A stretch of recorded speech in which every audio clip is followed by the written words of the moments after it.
کریمہ رب ذوالجلال کا احسان ہے، کرم ہے، عنایت ہے، فضل ہے کہ رب ذوالجلال نے ہم سب کو جمعے کی نماز کی توفیق مرحمت فرمائی ہے۔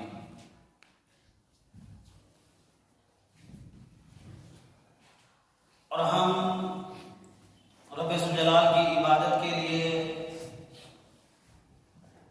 اس کی بارگاہ میں سب سجود ہونے کے لیے جمع ہوئے ہیں۔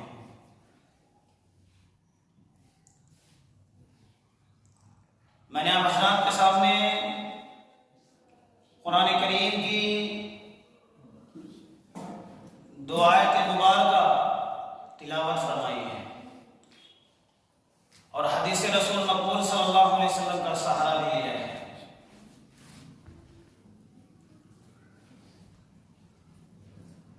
رب ذوالجلال نے ہم سب کو زندگی مرحمت فرمائی ہے، زندگی عنایت کی ہے۔ اب یہ زندگی جو ہے میں اس اعتبار سے گزاروں کہ میری زندگی کامیاب ہو جائے، میری لائف سکسیس ہو جائے، کس اعتبار سے میں گزاروں، کس موقع پر مجھے کیا کرنا ہے اور کس موقع پر مجھے کیا نہیں کرنا ہے۔ رب ذوالجلال نے الہی عمل قرآن کی شکل میں، حدیث کی شکل میں ہمارے سامنے پیش کر دیا ہے۔ اب ہم میں سے جو عقل مند ہوگا، جو ہوشیار ہوگا، جو جی فہم ہوگا، جس کے اندر یہ کیپیسٹی، یہ صلاحیت ہوگی، تو اپنی زندگی کو کامیاب بنا لے گا۔ اگر میں نادانی میں آ جاؤں، غفلت میں آ جاؤں، سستی میں آ جاؤں، کاہلی میں آ جاؤں، قرآن و سنت سے اپنے آپ کو دور کر لوں، پھر تو اس کا ذمہ دار ہم خود ہی، کوئی دوسرا نہیں۔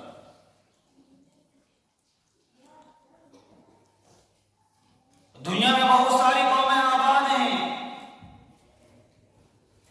سب کے لیے اپنا الہی عمل ہے، لیکن قوم مسلم کے لیے قرآن و سنت سب سے بہترین الہی عمل ہے۔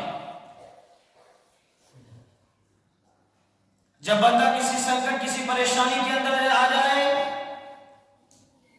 اور قرآن سے کہنے لگے، اے قرآن کریم، اے رب باری کا کلام، میں گرفتار مصیبت ہوں، میں اس سے خلاصی چاہتا ہوں، میں اس سے بچنا چاہتا ہوں، میں اس سے نکلنا چاہتا ہوں، رب کعبہ کی قسم قرآن میں اس سے نکلنے کی صورت موجود ہے۔ اسی طریقے سے جب بندے پریشانی کے اندر آ جائے تو حضرت نبی کریم صلی اللہ علیہ وسلم کی دربار رسالت یعنی حدیث نبوی کے دامن میں آ جائے اور کہنے لگے، اے میرے نبی کے اقوال اور میرے نبی کے احادیث میری رہنمائی فرما۔ رب کعبہ کی قسم یہاں بھی ہماری رہنمائی کے لیے اللہ کے نبی کی حدیث موجود ہے۔ اگر میں اپنے الہی عمل، مگر میں اپنی زندگی کو قرآن سے ہٹ کر لے جاؤں، احادیث سے ہٹ کر لے جاؤں، رب کی کعبہ کی قسم دنیا میں ضلالت و گمراہی ملے گی اور آخرت کے اندر میں بھی دہکتے ہوئے آگ کے اندر ہمیں جلنا پڑے گا۔ لہذا رب باری تعالیٰ نے قرآن کریم میں ہم سب کو مخاطب کر کے فرمایا، اور لوگوں سن لو، اغبیاروں کو نہیں، ایسے ویسوں کو نہیں، بلکہ تمہیں مخاطب کر کے فرمایا۔ رب ذوالجلال قرآن کریم میں کہتا ہے، یا ایھا الذین آمنوا، او ایمان والو، او قرآن والو، او حدیث والو، او آقا کے غلاموں، ذرا غور سے سن لو۔ اللہ نے اہل ایمان کو مخاطب کر کے فرمایا۔ آپ نے قرآن کا طرز عمل دیکھا ہوگا، کہیں قرآن کہتا ہے یا ایھا الناس،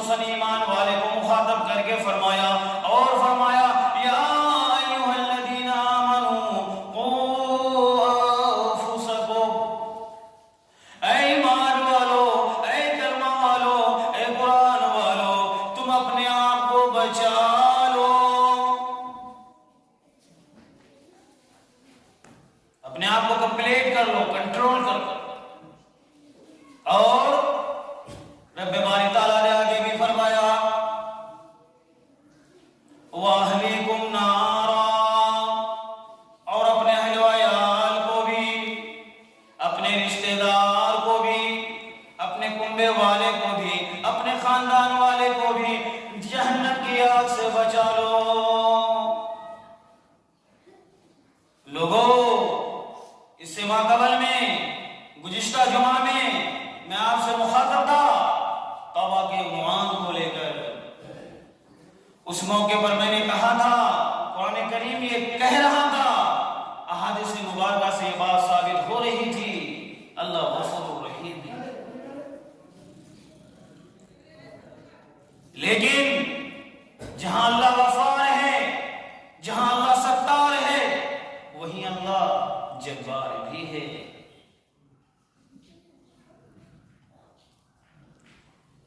ہم سب کی زندگی میں ایک راہ عمل ہے، ایک طریقہ ہے، اگر اس کو اپنا لیے اور اس پر ہم چل پڑے تو انشاءاللہ ہماری زندگی کامیاب ہے۔ لوگوں، قرآن کریم نے آگے فرمایا، یا ایھا الذین آمنوا قوا انفسکم واہلیکم نارا۔ آگے قرآن کہتا ہے وقودھا الناس والحجارہ۔ اور لوگوں غور سے سن لو، اگر تم نے اپنے آپ کو رب سے نہیں ڈرایا، اگر تم نے اپنے آپ کو رب سے نہیں ڈرایا، یاد رہے جہنم کا ایندھن، جہنم کی آگ تو تمہارے ذریعے بھڑکائی جائے گی۔ جہنم کی آگ، اس کا ایندھن کون لوگ ہوں گے؟ کیا چیز ہوگی؟ یہ انسان اور پتھر ہوں گے صاحب۔ لہذا میری زندگی ایسی ویسی نہیں ہے، میرا جینا میرا مرنا ایسا ویسا نہیں ہے، ایک مقصد ہے۔ میری زندگی ایک امانت ہے اللہ۔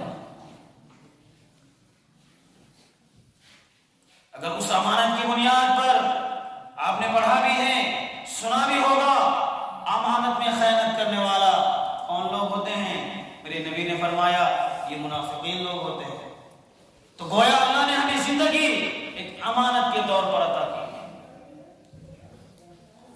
اور میں نے قرآن کریم کی دوسری آیت کی تلاوت فرمائی، رب ذوالجلال نے نبی کریم صلی اللہ علیہ وسلم نے فرمایا، نبی کریم صلی اللہ علیہ وسلم کو فرمایا، او میرے نبی، مخاطب نبی ہے لیکن درس سبق پوری امت کو ہے۔ رب ذوالجلال نے قرآن کریم میں فرمایا وَأَنذِرْ عَشِيرَتَكَ الْأَقْرَبِينَ۔ او میرے نبی، او میرے محبوب، او میرے حبیب، آپ ڈرائیے۔ جہاں میرے نبی بشیر ہے، بشارت دینے والا، خوشخبری سنانے والا، یاد رہے وہی میرے نبی نذیر بھی ہے، ڈرانے والا بھی ہے صاحب۔ جہاں آپ کو میرے نبی، ہمارے نبی خوشخبری دیتے ہیں، وہی میرے نبی ڈرانے کی بات بھی ڈراتے بھی۔ تو لہٰذا میں نمازی بن گیا، میں قاضی بن گیا، میں حاجی بن گیا، اور میں صوم و صلاۃ کا پابند بن گیا، یاد رہے یہ میرے لیے کافی نہیں ہے۔ یہ میں نہیں کہتا، تیرا رب کا قرآن کہتا ہے، میں نہیں کہتا، یہ رب ہی کہہ رہا ہے۔ کیا اپنے آپ کو بچاؤ اور اپنے اہل ویال کو بھی بچاؤ۔ پتہ چلا والد محترم ماشاءاللہ صوم و صلاۃ کے پابند، 5 وقت کی نماز تو دور، صاحب کے اوابین کی نماز بھی نہیں جاتی، صاحب اوابین کی بھی نماز نہیں جاتی، اور اولاد دین سے پرسوں دور، بیوی اللہ سے دور، اہل خاندان اللہ سے دور۔ تو ایسے لوگوں کے لیے ہلاکت ہے۔ یہ قرآن چیخ چیخ کے کہہ رہا ہے، اگر تو صوفی بن گیا، اگر تو حاجی بن گیا، اگر تو قاضی بن گیا، یہ تیرے لیے کافی نہیں ہوگا۔ تو لہذا ہم سب کو یہ فکر کرنی ہے، اے باری تعالیٰ، میں تو نمازی، میں تو قاضی، لیکن میرے گھر والے کیا ہے، یہ اپنے دامن میں دیکھنے کی ضرورت ہے۔ اور حضرت نبی کریم صلی اللہ علیہ وسلم نے بھی فرمایا کلکم رائن، اور لوگوں سن لو، نبی کریم صلی اللہ علیہ وسلم نے تمہیں یہ سبق دیا، یہ لیسن پڑھایا، یہ بات بتائی، کلکم رائن، تم سب کے سب، تم سب کے سب ذمہ دار، نگراں، محافظ۔ پھر آگے حبیب کبریا حضرت نبی کریم صلی اللہ علیہ وسلم نے فرمایا کلکم رائن وکلکم مسئول عن رعیتہ، تم سب کے سب ذمہ دار ہو۔ اگر تم نے تہجد لگا دی، تسبیحات پڑھ لیے، اور جنت میں جانے کی مکمل تیاری تمہاری ہو گئی، یقیناً اچھے اعمال پر آپ کو جنت ملے گی، اس میں کوئی اختلاف نہیں ہے صاحب۔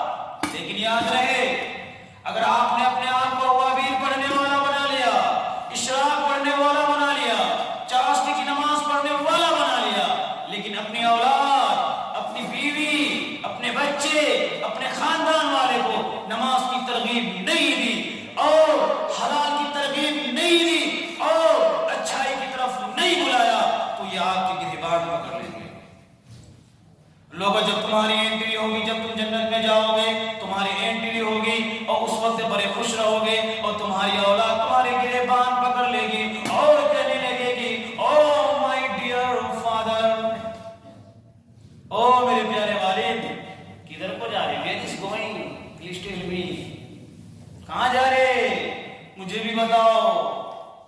اب آپ صوفی بن جاؤ گے کہ بیٹا میں نے تو نماز پڑھی تھی، میں نے تہجد بھی ادا کی تھی، اور میں نے بہت سارے جو ہے تسبیحات پڑھے تھے، اب تو میں جنت کو جا رہا ہوں۔ تو آپ نے کیا سمجھا ہے ظلم کا کیا مطلب ہوتا ہے؟ اگر کسی کو مار دیا صرف وہی ظلم ہے؟ نہیں، ایسا بالکل بھی نہیں ہے۔ خود کو آپ نے صوم و صلات کا پابند بنا لیا، اور اپنی اولاد کو، اپنی بیوی کی اور اپنے بچوں کی ایسی تربیت نہیں کی کہ وہ جو ہے صوم و صلات کے پابند بن جاتے ہیں۔ اس لیے میرے مولانا اشفاق صاحب ہمارے علاقے کے ہیں، ایک ہمارے علاقے کے مشہور شاعر ہیں، وہ میرے سسر جی ہوا کرتے ہیں۔ انہوں نے ایک موقع پہ کہا تھا، مولانا یہ معاشرت البشر صاحب فیمس سیمانچل خطے کے فیمس شاعر، وہ کیا کہتے ہیں اپنے بچوں کی تربیت کے بارے میں؟ ہر باپ کا یہ حوصلہ، ہر باپ کی یہ خواہش ہونی چاہیے،